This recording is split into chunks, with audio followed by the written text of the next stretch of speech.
Welcome back everyone to yet another question on true and false series.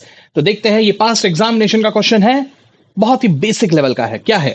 Trade discount is a reduction granted by a supplier from the list price of goods और services on business considerations for prompt payment. True और false? तो यहां पर अगर हम लोग समझने की कोशिश करें तो दोस्तों डिस्काउंट दो तरह के होते हैं, जैसे कि हम सब जानते हैं। एक होता है ट्रेड डिस्काउंट, एक होता है कैश डिस्काउंट। दोनों में फर्क क्या है? यहां पर आंसर भले ही मुझे मालूम है, लेकिन रीजनिंग सही लिखना बहुत जरूरी है, अदरवाइज पूरे मार्क्स नहीं मिलेंगे। तो जरा आराम से समझने की कोशिश करेंगे। What is trade discount? It is basically the discount offered so that the trade takes place. So दोस्तों, मैं डिस्काउंट को अक्सर कहता हूं एज अ लालच। लालच कहते हैं ना लोग, लालच। ठीक है? तो ये कैसा लालच होता है? लालच होता है ताकि ट्रेड हो, मेरा सेल हो। इसके लिए जिस तरह का मैं लालच देता हूं, that is basically trade discount. ये ट्रेड होने के पहले ही ऑफर कर दिया जाता है। ठीक है?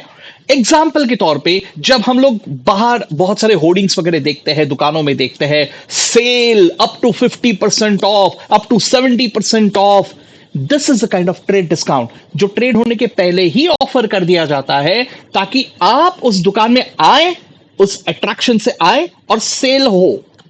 Getting me? So this is trade discount. Okay. Cash discount, on the other hand, is basically for smooth and early collection of cash. अगर मान के चलो मैं सेल कर रहा हूं, आगे वाला बोलता है कि मैं थोड़े दिनों बाद पैसे देगा, बोला ठीक है भाई, हम आपको 60 दिन का मोहलत देते हैं।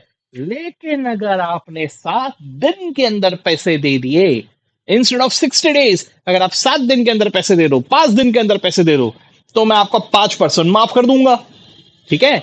ये जो डिस्काउंट दिया गया है, this is called as cash discount. ठीक है? Let's come back to the question. क्या कहा गया है? Trade discount is reduction. Reduction तो है, डिस्काउंट तो है from the list price of the goods, that is fine. लेकिन आखिर में लिखा है फॉर प्रॉम्प्ट पेमेंट। नहीं जी, फॉर प्रॉम्प्ट पेमेंट जो दिया जाता है, that is what is cash discount. Trade discount is basically offered for smooth trade, so that the trade takes place, so that the sale takes place. ये reason सही लिखना जरूरी है। ऑलराइट, चलिए।